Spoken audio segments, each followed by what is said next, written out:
kama injinia anasikiliza, kama atachukua timu kurudisha uwanjani, na mimi nitatoka hapa kwenda kuchoma lile jengo la Yanga. Hiyo narudia mara ya pili.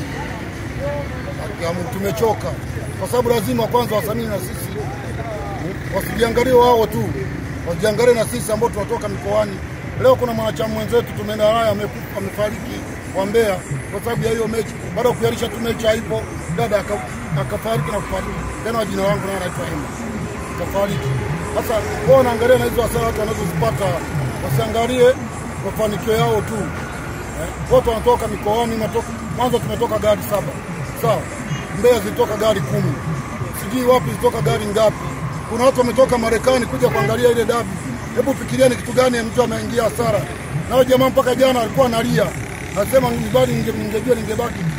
Sababu kiangalia kata tiketi ya ndege kuja Tanzania kwenda kwenda litani. Kanunua jezi 3 za Yanga. Jezi ya nyumbani ya ugenini. Na vitu vingine watu wamenunua. Kuna mama ntilie pale kwa ameandaa vyakula pale amekopa mikopo kwamba mechi ya Simba na Yanga tutauza chakula pale ili kesho turejeshe. Kuna watu walikuwa wameenda kuchukua jezi madukani kwamba wauze kwenye mechi hii, hawajafanya biashara yote. Kuna watu waliweka pale mahema wauze vinywaji. Basi watathmini na zile hasara. Kwa ndio maana mimi nilikuwa nasema hivi, kama mashabiki wa mpira wote Tanzania watakubali, twende mahakamani tukafungua kesi watulipe fidia zetu kwa sababu tumeingia hasara. Hatukubali kila siku inakuwa hivi. Mimi najua mpira labda naishaga ndani ya masaa 72. Simba na Pamba hapo walisema mkoa sikafanyana nini? Si walipigana hapo, si walienda kwa walicheza mechi ya Simba na Singida. Simba si walizio kwenye mazoezi pale Ritu.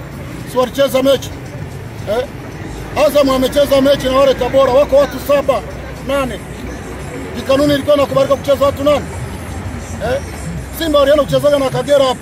Wakasema wachezaji wanaumwa mafua, wengine sio wamepata corona, mechi kaahirishwa. Kwani mambo yanakuwa haya vilabu hivi viwili?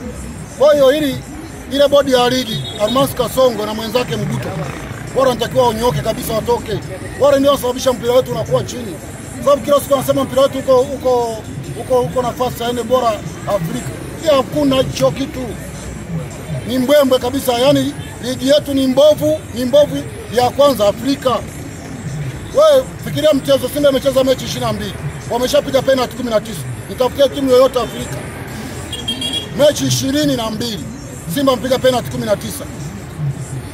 Bora sema na ligi bora. Kwa tuache Simba na Yanga. Tunaumiza hata vilabu vidogo wa visamini.